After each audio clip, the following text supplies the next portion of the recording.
உடலுக்கு வலு சேர்க்கும் சிறுதானியங்கள். பழவிளை ஆர் அகிலா அவர்கள் பங்கேற்கும் நேர்முகம் கேட்கலாம். வணக்கம். வணக்கம். சிறுதானியங்கள்ல மதிப்பு கூட்டுதல், தானியங்கள்ல பல்வேறு விதமான பதார்த்தங்கள் செய்து மற்ற பெண்மணிகளுக்கு ஒரு பாடம் நடத்துற மாதிரியான தன்மையில இருக்க மாதிரி கேள்விப்பட்டோம். எப்படி இந்த ஆர்வம் ஏற்பட்டது? இந்த மாதிரியான உணவு வகைகளுக்கு உங்களை ஊக்கப்படுத்தினது யார்? சின்ன வயசுல இருந்தே அதுல எல்லாம் ரொம்ப இன்ட்ரெஸ்ட் எனக்கு. இந்த காலத்துல எல்லாருமே சிறுதானியத்தை ரொம்ப முக்கியத்துவம் கொடுக்கறாங்க. அதனால எனக்கும் ஒவ்வொன்னா செய்து பாக்குறதுக்கு ஒரு ஆசை. அதனால ஒவ்வொரு பொருளா வாங்கி நானும் செய்து பார்த்தேன்.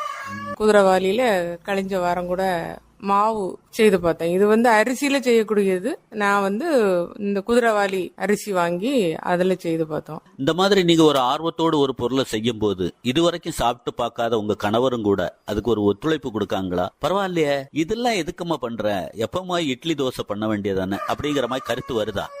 அவங்கதான் ரொம்ப ஊக்கப்படுத்துவாங்க. என்ன எல்லா பொருட்களும் வாங்கிட்டு இதெல்லாம் செய்து பாரு அப்படின்னு சொல்லுவாங்க. அப்படி செய்து பார்த்தேன். செய்து பாக்குறதுல எனக்கு ரொம்ப விருப்பம், அவங்களுக்கும் ரொம்ப விருப்பம். பிள்ளைங்க அவங்க எல்லாருமே நல்லா இருக்குன்னு சொன்னாங்க. இப்ப நம்ம நிகழ்ச்சியை லட்சக்கணக்கான மக்கள் கேட்டிருப்பாங்க. நம்மளை வித்தியாசமா இந்த மாதிரியான ஒரு பலகாரத்தை செய்து கொடுக்கலாம. குதிரைவாலி மாவுங்கிறாங்க, அதுக்கு என்ன பண்ணுவாங்க? குதிரைவாலியை வாங்கிட்டு என்ன பண்ணுவாங்க? நிழல்ல ஏதாவது காய வைப்பாங்களா, அல்லது அதில் உள்ள துரும்பு தூசிகளை எடுத்துட்டு ஏதாவது வரப்பாங்களா, என்னென்ன பண்ணுவாங்க? அதை ஒண்ணு சொன்னா நம்ம குறிப்பெடுத்துக்கலாமா அப்படின்னு இப்ப நோட்டும் பெண்ணுமா இருந்துட்டாங்கன்னு வைங்க. சொல்லுங்க பாப்போம். குதிரைவாலி அரிசியை வாங்கி கொஞ்சம் ஊற வைக்கணும். கழுவி ஊற வச்சு அப்புறம் மிக்சில போட்டு அரைச்சி மாவு மாதிரி அழகா அரைஞ்சிரும். தோசை மாவு மாதிரி அரைஞ்சிரும். ஒரு 2 மணி நேரம் ஊற வச்சா போதும். 2 மணி நேரம் கூட வேண்டாம், ஒரு 1.5 மணி நேரம் கூட போதும். ஊற வச்சுட்டு அப்புறம் நம்ம கொஞ்சம் உளுந்து அவிச்சு வச்சிருக்கணும். ஒரு 100 கிராம் அளவுல உளுந்து அவிச்சு வச்சுட்டு, இது ஒரு 1.5 கப் அரிசி, குதிரைவாலி அரிசி, 200 கிராம் கருப்பு கட்டி, ஒரு பாதி தேங்காவை திருவி பால் எடுத்து வச்சுக்கணும். பாதி முறினா பெரிய முறியா இருக்கணும் தேங்காய். சின்ன தேங்காய்னா ஒரு தேங்காய், பெரிய தேங்காய்னா பெரிய பாதி முறியில 1. அப்புறம் கொஞ்சமா ஒரு 1.5 ஸ்பூன் அளவு வெந்தயம், ஒரு 10 பல் பூண்டு, காஞ்சப்பா அளவு துண்டுல சுக்கு, அதே அளவுல மஞ்சள், இவ்வளவு சேர்த்து எல்லாமே அரைச்சிட்டா போதும். அந்த அரிசி மாவு கூட, குதிரைவாலி அரிசி கூட மாவு கூட போட்டு எல்லாம் சேர்த்து அரைச்சிடணும். இதெல்லாம் உளுந்த மட்டும் தனியா அவிச்சு வச்சிருக்கணும். தேங்காவும் பால் எடுத்து வச்சுக்கணும். வச்சுட்டு கருப்பு கட்டியும் பாகு காய்ச்சி தனியா வச்சிருக்கணும். இந்த மஞ்சளும் சுக்கு அரிசி இவ்வளவு சேர்த்து போட்டு ஊற வச்சு அரைச்சுக்கணும். அப்புறமா உளுந்து அவிச்சு வச்சுட்டு கருப்பு கட்டி பாகு எடுத்து வச்சிருக்கோம் இல்லையா, இத அந்த உளுந்து கூட விடணும். விட்டுட்டு தேங்காய் பாலும் அது கூட சேர்த்து விடணும். விட்டுட்டு இந்த அரைச்சு வச்சிருக்க மாவை வெந்தயம் எல்லாம் போட்டு உளுந்து கூட போட்டு அவிச்சிடணும். வெந்தயம் பூண்டெல்லாம்.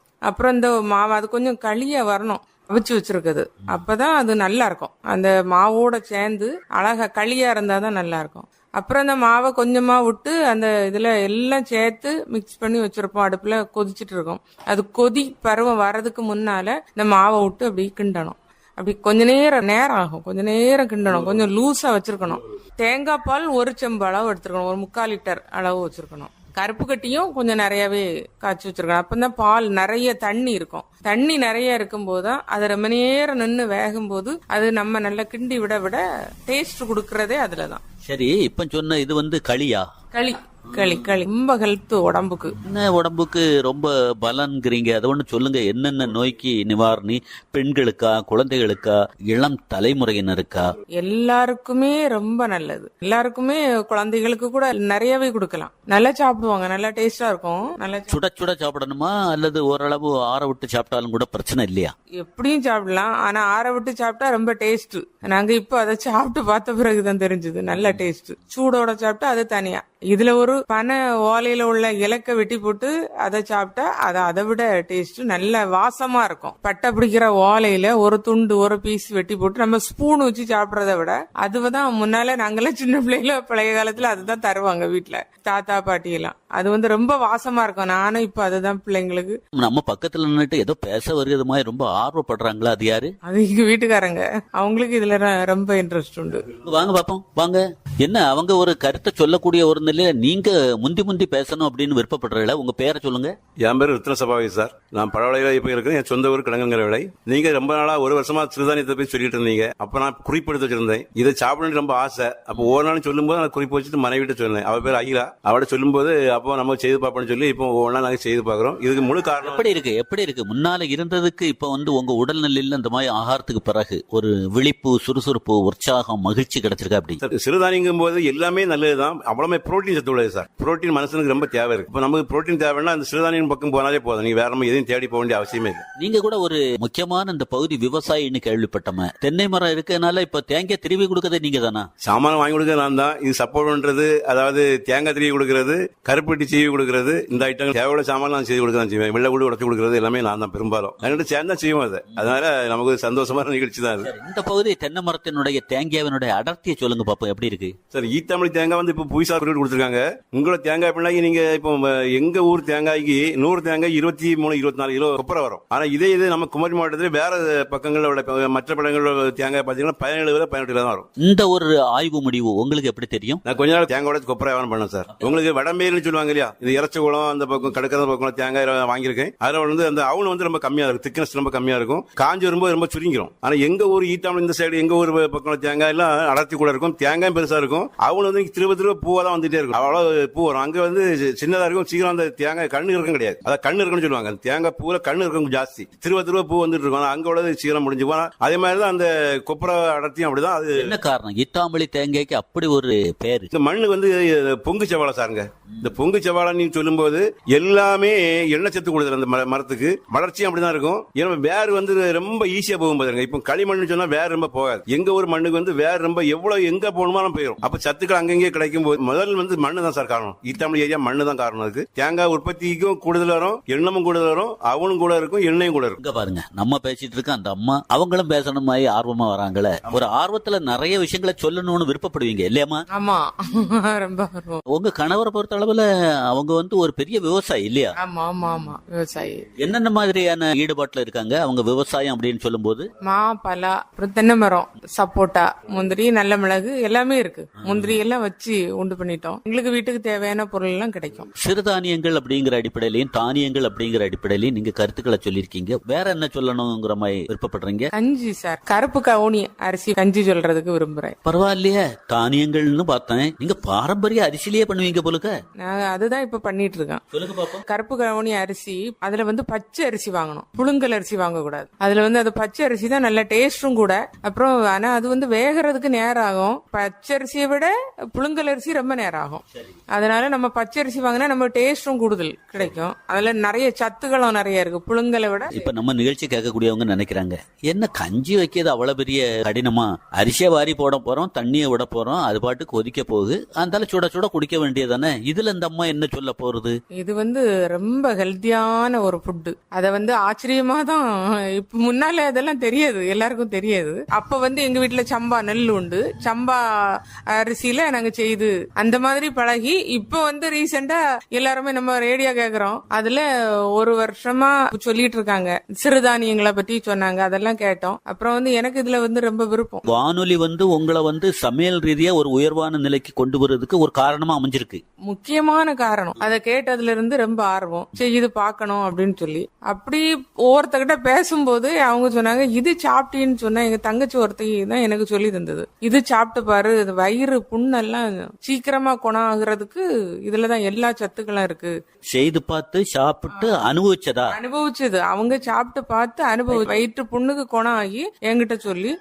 இந்த கஞ்சி வைத்தல் முறையை சொல்லுங்க. இந்த அரிசியை கொஞ்சம் எடுத்து ஊற வைக்கணும். நமக்கு எவ்வளவுக்கு கருப்பு கவுனி அரிசியை எவ்வளவு தேவையோ, நம்ம வீட்டுக்கு 2 பேருக்கு 3 பேருக்கு வைக்கணும்னு சொன்னா எவ்வளவு தேவையோ அந்த அளவு அரிசி எடுத்து நம்ம சாதா அரிசியை வைக்கிறது மாதிரி இந்த அரிசியை வந்து ஊற வைக்கணும். ஒரு 2 மணி நேரம் ஊற வைக்கணும். ஊற வச்சுட்டு அப்புறமா சிறுபேறு, அந்த அரிசி எவ்வளவு எடுத்திருக்கோமோ அதுக்கு தகுந்தாப்புல சிறுபேறு, கொஞ்சம் வெந்தயம், பூண்டு இவ்வளவும் போட்டு இந்த கஞ்சி நைட்டு குக்கர்ல, இப்ப எல்லாருமே குக்கர்ல தானே வைக்கிறாங்க. என்னம்மா அழகா சொன்னீங்க. பாரம்பரிய முறைப்படி விறகு அடுப்புல ஏன் செய்து பார்க்க கூடாது? நான் எல்லாமே விறகடுப்புல தான் வைப்பேன் சார். ஆமா, இன்னைக்கு கூட சோறெல்லாம் மண்பானை, இந்த கஞ்சி வைக்கிறதும் நைட்டு வைக்கிறதுனால வெளியே தான் விறகடுப்புலாம் இருக்கு. அதனால வெளியே போறதுக்காக வேண்டி வேண்டாம்னு சொல்லிட்டு தான் உள்ளால குக்கர்ல வச்சு வைப்பேன். பட் இது வந்து வேகிறதுக்கு ரொம்ப நேரம் எடுக்கும். பொறுமைசாலியா இருந்து இதை எந்த அளவுல கஞ்சி ஆக்குறோமோ அதை பொறுத்தான் பலன்கிறீங்க. ஆனா அது அப்படி வச்சா ரொம்ப நேரம் வேக வைக்கணும். வச்சு ஒரு மண் பானையில வச்சா ரொம்ப சூப்பரா இருக்கும். நான் வச்சிருக்கேன் திருப்பி வந்து இப்போ வந்து நான் இப்ப ரீசெண்டா பண்ணிட்டு இருக்குது குக்கர்ல தான் வச்சிட்டு இருக்கேன். சுவையா இருக்குமாம்மா? மத்த சுடுகஞ்சி உளுந்தங்கஞ்சி எல்லாம் சாப்பிடுற மாதிரி ஒரு சுவையா இருக்குமா? இதுலயும் கூட தேங்காய் எல்லாம் சேர்க்க வேண்டிய இருக்குமா? இது வந்து ரொம்ப டேஸ்டியா இருக்கும். இது வந்து நம்ம சாதாரண அரிசி போட்டு வைக்கிறது மாதிரில பசி ரொம்ப தாங்கும். இது எப்படின்னா கொஞ்சம் குளுகுளுப்பா இருக்கும். அந்த அரிசி கஞ்சி வந்து நம்ம வச்சு இறக்குனாலே பாக்குறதுக்கே அது கூழ் மாதிரி இருக்கும்.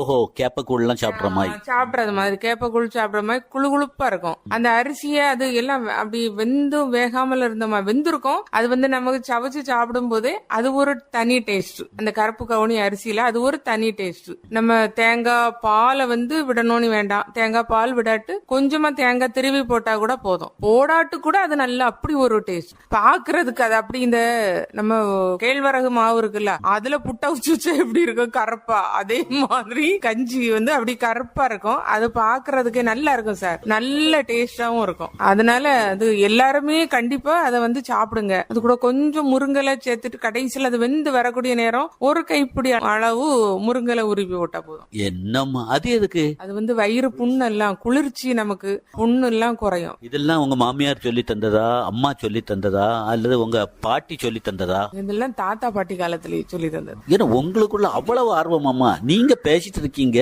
என்கிட்ட சில கருத்துக்களை சொல்றீங்க. அங்க பாருங்க, உங்க வீட்டுக்காரங்களை ஒரு பேப்பரை கொண்டுட்டு வந்துட்டு இப்படி நீட்டிட்டே இருக்காங்க.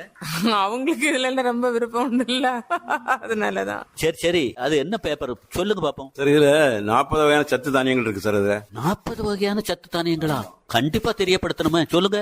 40 பேரையும் சொல்லலாமா? சொல்லுங்க சொல்லுங்க. அவரை விதை, மக்காச்சோளம், வெள்ளச்சோள அரிசி, சிவப்பு சோள அரிசி, ஊசிக்கம்பு, சுயம்பு கேப்பை, வரகு பச்சரிசி, பனிவரகு பச்சரிசி, சாமை பச்சரிசி, குதிரைவாலி பச்சரிசி, திணை பச்சரிசி, ஊஜா எள்ளு, நிலக்கடலை, பக்வீட் அரிசின்னு இருக்கு சார். கருப்பு கவுனி பச்சரிசி, நவர அரிசி, ராஜமுடி பச்சரிசி, பிரவுன் திணை, ராஜகீரை விதை, லின்சீடு, சிறுபயறு, நரிப்பயறு, முழு உளுந்து, கருப்பு கடலை, கருப்பு காணம், கருப்பு மொச்சை, சிவப்பு தட்டை, மூங்கில் அரிசி, வரி சோயா பீன்ஸ், ராஜ்மா, முழுத்துவரை, சிவப்பு வெந்தயம், பார்லி, வெள்ளை சவரிசி, சுக்கு, ஏலக்காய், பாதாம் பருப்பு, பிஸ்தா பருப்பு, அண்டி பருப்பு எல்லாம் வாங்கி சாப்பிடுறது ரொம்ப நல்லது. இது ஆனா நம்ம மாவட்டத்துல நீங்க ஒரு பெரிய விவசாயிங்கிறீங்க. பரிச்சாத்தமா ஏதாவது தானிய வகையோ சிறுதானிய வகையோ நீங்க செய்து பாக்குறீங்களா, போடுறீங்களா? இதுக்கு நமக்கு காரோட தானியங்கள் வயல் இருக்கும்போது நாங்க இதெல்லாம் போட்டிருக்கோம். நிலக்கடலை போட்டிருக்கோம், சிறுபயிர் போட்டிருக்கோம், உளுந்து போட்டிருக்கோம், எள்ளு போட்டிருக்கோம், காணம் போட்டிருக்கோம். இதெல்லாம் போட்டு நம்மளே சின்ன வயசுல போய் 8 மணிக்கு பறிக்க போனா 11 மணிக்கு தலைப்பா கட்டிட்டு தான் பறிப்போம். நம்ம துணியை போட்டுட்டு வெயில் வர வரைக்கும், வெயில் வந்த பிறகு வந்துடும். இதெல்லாம் நீங்க பறிச்சு போடும்போது இந்த உளுந்து சிறுபயிர்லாம் வீட்டுல காய போடும்போது தானி வெடிக்கும் சார். அது பாக்க ஐஸ்வர்யமா இருக்கும். நம்ம பனமட்டை எடுத்து அடிப்பாங்க.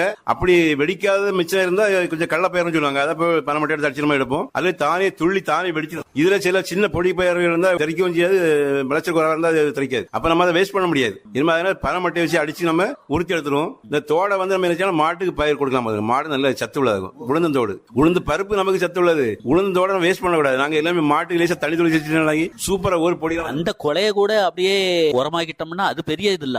அதாவது அதுல இந்த வேர் முடிச்சுல அதுக்கு சத்து இருக்கு. அதை மரத்துக்கு வச்சதுனாலதான் நாங்க அப்படி வைக்கல. நான் கடைசியா எல்லாம் முடிஞ்சவன புடுங்கி படப்பு கூட்டுவோம்ல, நம்ம வைக்க படப்பு கூட்ட மாதிரி எங்க வீட்டுல கூட்டி வச்சிருவாங்க. தேவைக்கு நம்ம மாட்டு உருவி போட்டா போதும். வேரோட நல்ல உணவு சார் அது. அந்த காலத்துல இது போட்டா நீங்க அது மனமே தனியா இருக்கும். நீங்க அந்த உளுந்து மனம் தனியா இருக்குங்கிறீங்களா? அந்த பால் தரக்கூடிய பாலே அவ்வளவு தரமா இருக்குங்கிறீங்களா? அது சாப்பிடும் போதே மாட்டுக்கு நம்மளுக்கே மழக்கதான் செய்யும். குளை காஞ்சி வரும்போது ஒரு மனம் வரும். செடியில உள்ள சத்து இருக்கு பத்தியா, அது பால் கட்டியாகும் சார். நமக்கு நீங்க சாதாரண புண்ணாக்கு வைக்கலாம் போடுறத விட இதை போட்டு நீங்க பால் எடுக்கும் போது அது பால் கட்டியா வரும். நமக்கு பார்த்தா தெரியும். கறந்து வச்சுக்கும் மஞ்சள் மஞ்சள்னு இருக்கும் சார். அந்த பொறுங்கம்மா உங்ககிட்ட கேக்குறேன். காணம் அப்படின்னு உங்க வீட்டுக்காரங்க வந்து அந்த தானிய வகையில சொன்னாங்களே, அந்த காலத்துல பார்த்தோம்னா எல்லா வீட்லயுமே காண துவியல் அப்படிங்கிறது கொடிகட்டி பறந்த நாட்கள் உண்டுமே. இன்னைக்கு நீங்க பயன்படுத்துறீங்களா? அது முறை என்ன சொல்லுங்க பாப்போம். காண துவையல் நல்ல டேஸ்டா இருக்கும். காண துவையல் நான் இப்ப கூட அரைச்சிட்டு தான் இருக்கேன். காணத்தை வறுத்து அதை சொலவுல போட்டு லைட்டா புடைக்கணும். என்ன காரணம் வறுக்கணுங்கிறீங்க? வறுத்தாதான், கருப்பு காணத்தை வறுத்தாதான் அது வாசமா இருக்கும். துவையல் அரைக்கிறதுக்கு வறுத்து தான் அரைக்கணும் கண்டிப்பாவே. அதை லைட்டா வறுத்து அப்புறம் அப்படி லைட்டா வெடிக்கும். வெடிச்ச உடனே இப்ப உடைக்கணும். உடைச்சி முன்னாள் நாங்கெல்லாம் திரியல போட்டு தான் உடைப்போம். இப்பவும் திரியல் இருக்கு எங்க வீட்டுல, நான் அதை வச்சு தான் உடைப்பேன். திரியல் இல்லாதவங்க என்ன பண்ணா நம்ம இடிகள் இருக்குல்ல அதை போட்டு சொலவுல போட்டு உருட்டுனாலே ஓரளவு உடைஞ்சு வந்துடும். எவ்வளவு பக்குவமா சொல்லி கொடுக்கீங்க. கடினப்பட வேண்டிய அவசியம் இல்ல. நான் சொல்றத அப்படியே கேட்டா போதுங்கிறீங்களா?